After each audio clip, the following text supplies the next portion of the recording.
Spring break for what it was. I'm going to go over the international test you guys did. I'm going to give you 2 points back for every question you correct. So the average on that was probably in the low 80s. So for a lot of you guys, that'll bring you up close to A range if you just go through the correction process. Remember the correction process, you're just telling me why the correct answer is correct. You're, in your own words, your own explanation, prove to me you understand why the correct answer is correct.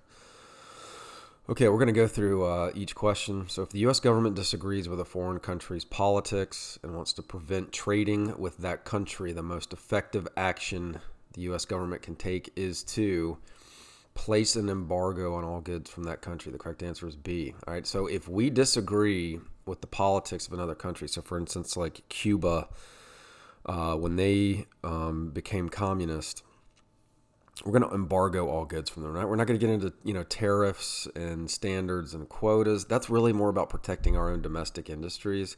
An embargo is just a full-on, we're not trading with you because we just don't agree with how you do things. Okay, number 2, which definition best describes the term balance of trade? All right, so that's going to be your exports minus your imports. It's not going to be A. B says the value of a country's goods and services that are exported divided by its. No, we're not. That's not it. C. The difference between the yearly value of a country's exports and the yearly value of goods it produces. No. D. The value of a country's exported goods and services minus the value of goods and services a country imports. So it's exports minus imports. All right. Term balance of trade is the same thing as net exports. The correct answer is D on that. What is the most likely result of an increase in the value of U.S. dollar against the Canadian currency? All right, remember, strong buy is weak. So if the U.S. dollar increases, meaning it appreciates versus the Canadian currency, what is going to happen? U.S. consumers of Canadian goods will benefit. In other words, maybe before it was we gave up $1 to get one Canadian dollar, and now we give up $1, we get 2 Canadian dollars, then we consumers, us U.S. consumers of Canadian goods, are going to benefit. We're going to buy a lot of stuff from Canada. Remember, strong buy is weak. Okay, which of the following is true? Following the statements about the data from the countries is true. Territoria has an absolute and comparative advantage in muffins. Do they? Yeah, they do when it comes to the absolute, but do they when it comes to the comparative? Well, let's work that out, right? So 1 muffin will equal 2 donuts. 1 muffin will equal 3 donuts. No, Islandia's got the comparative advantage in muffins, so A can't be it. Territoria has an absolute and comparative advantage in donuts. All right, so let's work that out. Do they have the absolute advantage in donuts? Yes, they do. But do they have the comparative advantage in donuts? Well, let's see. So 2 over 6 is going to be a third. So 1 muffin equals a third of a donut versus a half of a donut. Yeah, they do. So they have the absolute and comparative advantage in donuts. All right. So 2 over 6 gives you a third. 1 over 2, right, gives you a half. A third is less than a half. So they have the comparative advantage in donuts. They have the absolute. So the correct answer on that was B. All right. So work that out if you missed that one. Some of you guys said that there was no answer to that. No, there was. A tariff can best be described as which of the following? This is just definitions. It's a tax on an imported good. What is the primary purpose of the North American Free Trade Agreement? To reduce trade barriers among the United States, Canada, and Mexico. It doesn't really exist anymore today. It's called something else, but we have something still in place with Canada and Mexico. So the correct answer on that was A. A tariff placed on foreign automobile imports represents a barrier to trade. That's it, a barrier to trade. All right. Those in favor of protectionist trade policies would most likely, well, if you're in favor of protectionist trade, so protectionist trade policies are any of those trade barriers like tariffs and quotas and subsidies and such. We call it protectionism because it's trying to protect domestic workers and industries. So if you favor that, then you're going to cite the need to preserve domestic industries. The correct answer on that was C. All right. Number 9 says the ability of one nation to make something at a lower opportunity cost than another nation can make it is called, that's comparative advantage. All right. So if you're doing it cheaper than somebody else, right? So Hawaii's producing pineapples. They're going to do that a lot cheaper than Alaska trying to produce pineapples. Right? Hawaii's got the comparative advantage. When regions and nations specialize in trade, the result is an increase in both the supply and variety of goods. Okay, the correct answer is C on that. Think about that, right? So if you're going to specialize in something, you're going to trade and you're going to get more of other stuff, okay? Because you're going to give up one of your whatever to get, more than one of something else most likely. And you're going to be able to increase the variety of your goods as well, all right? Because you're going to be able to get things that you can't produce locally. Like Hawaii is going to trade for salmon because that's not something they can produce locally. So the variety of goods available is going to increase as well. A person who favors a protectionist trade policy would most likely call for supporting American companies. So if you want trade barriers, right, you're a protectionist, you want to protect domestic industries, you are trying to support American companies. Which of these choices is likely the effect of a weak dollar? Well, a weak dollar means that the other currencies are strong. So other people are going to buy our stuff. All right. So travel abroad becomes more affordable for Americans. No. Right. So now we go to Canada, we give up $1 and maybe we get a 50 cents Canadian, right? Because we get that weak currency.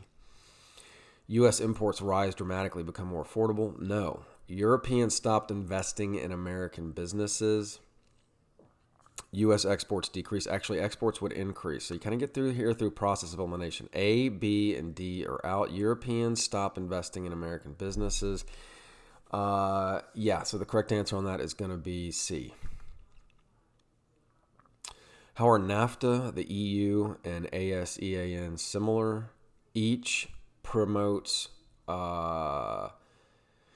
each decreases trade barriers among neighboring nations. NAFTA is not about decreasing trade barriers among the entire world. It's about decreasing trade barriers among neighboring nations. So, for instance, Canada, the United States, and Mexico. Same goes for the European Union as well as the ASEAN. It's a local trade bloc. It's not about free trade with all nations of the world. Okay, 14, really easy. Which nation has an absolute advantage in making shoes? It's going to be the United States. Which nation has a comparative advantage in making shoes?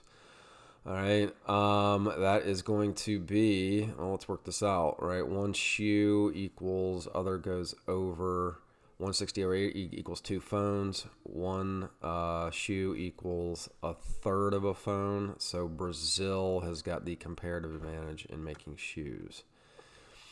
Based on the data in the table, which conclusion is most likely? Well,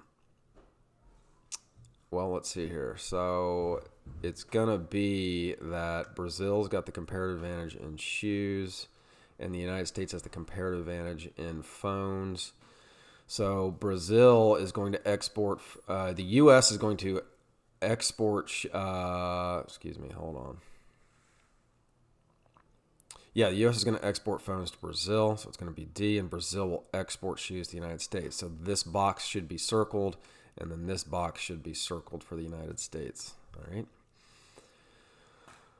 Okay, foreign exchange, currency, stuff can be kind of tricky. If you took $1,000 to Europe in 2007, so you took $1,000 to Europe in 2007, all right? And exchange it for all euros, all right? So value of $1 in euros. So in 2007, you took $1,000. So this is the box you want to focus on, right? You're going to have now 700, all right, euros. All right, you took $1,000 to Europe, $1,000. It's going to get you, so $1 gets you 70 cents euro. Well, $1,000 is going to get you 700 euros.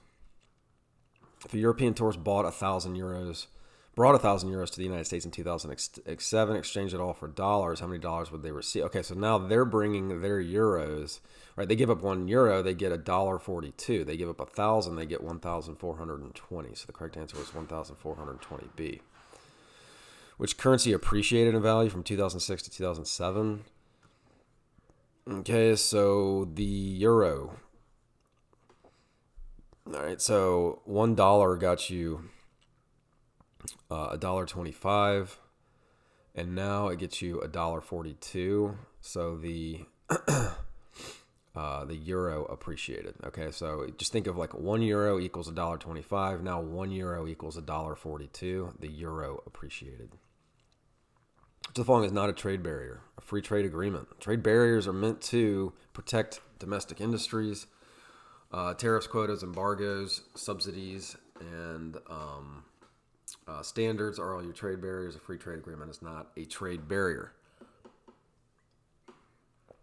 All right, countries A and B will probably not trade power tools and corn, of which the following is true. If the opportunity costs of producing power tools and corn are the same in both countries. All right, so there's going to be no incentive to trade. They can just do it domestically. So the correct answer on that was C. Someone who strongly opposes a trade barrier like quotas or tariffs would most likely argue that the barrier will lead to higher prices and fewer imported goods. Okay? Yeah, exactly. So here's why. If you put a tariff on a foreign good, you're going to make it more expensive.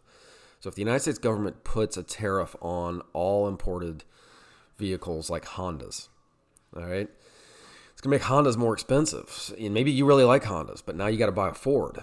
Well, that's made higher prices for the imported good, the Honda, and it's made it so that there's fewer imported goods, because some countries altogether are just going to be like, we're not going to sell in the United States because we can't compete with the cheaper domestic good.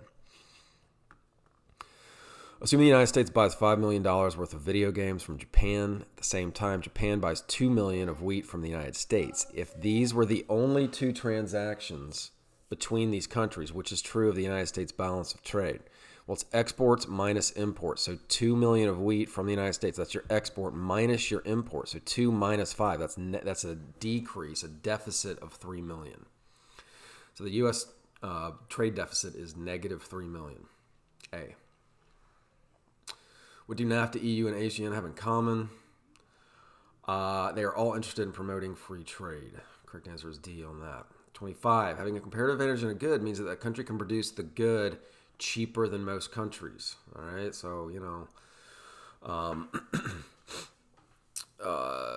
so when you calculate that per unit opportunity cost, when you're going through that, when you see the table, right, that's what that's talking about. It's talking about who's doing it cheaper, right? The comparative advantage means you're doing it cheaper than most countries. What trade barrier is beneficial to both domestic producers and domestic consumers of a good? It's a subsidy. Here's why. So the subsidy makes the domestic good more cheap. Think about if the United States subsidizes Ford automobiles. That's going to shift the supply curve to the right, making Fords now cheaper. The company benefited because they're getting paid money by the government, and we benefit as consumers because now Fords are cheaper. Okay? So subsidy. Which group benefits when the U.S. dollar depreciates against other currencies? Okay, well, the people that hold other currencies are going to benefit. All right, so foreign citizens vacationing in the United States, right? Strong buys weak. The foreign currency is now strong. They come into the United States. They give up maybe €1. They get $2 now. They can buy them a lot more stuff. So D. Strong buys weak. International trade most often takes place because of differences in comparative advantage. Okay? Think about it. Hawaii's got the comparative advantage in producing pineapples. Alaska's got the comparative advantage in producing salmon. They're going to produce where they're good and they do it cheap and then trade for the other. Which situation accurately describes a trade deficit? Your imports are greater than your exports. So think of the United States. We import a lot from China. We don't export a lot to them. Therefore, we have a trade deficit with China. Our imports are greater than our exports. C. Which headline below is an example of using standards as a trade barrier? Only professionally cleaned oranges allowed in the United States. So in other words, we've attached to the standard. We've said, hey, here's what if you're gonna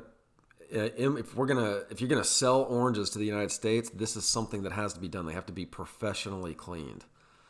All right, that's a standard. Another standard would be the fact that we don't allow lead paint in the United States. So anybody that manufactures paint outside the United States wants to sell it in the United States, it cannot have lead in it. That's a standard. Assume the exchange rate of U.S. dollars to Indian rupees. This is kind of tough. Is 1 to 500. Changes from $1 gets you 500 rupees to $1 gets you 200 rupees. Which group will be helped by this change? Well, which one appreciated? The rupee appreciated. It used to take 500 rupees to get you $1. Now it takes you 200 rupees to get you $1. So the Indian manufacturing firms, no. U.S. importers of Indian goods, no. Indian citizens holding U.S. dollars, no. U.S. exporters of U.S. goods to India, yes. Okay, Indians are going to want to buy U.S. stuff now. Why? Because their currency appreciated. They're getting like $2 for what they used to get for $1 for the same amount of rupees. In fact, they're getting more like $2.50. Therefore, U.S. exporters of U.S. goods to India. Why? The rupee appreciated. It took 500 to get one. Now it takes 200 to get one. All right, U.S. exporters of U.S. goods to India are going to benefit, all right, because Indians are going to start buying more American stuff. So if you're in an export-oriented industry that sells a lot to India, you're going to start selling more because they can buy more of our stuff.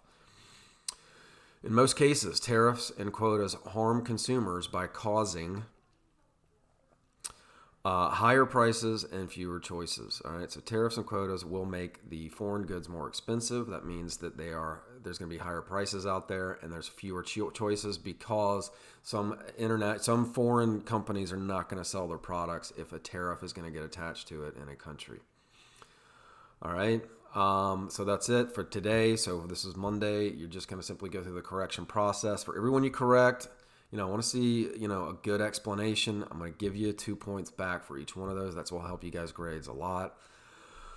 Hope you had a good spring break. That's it for today.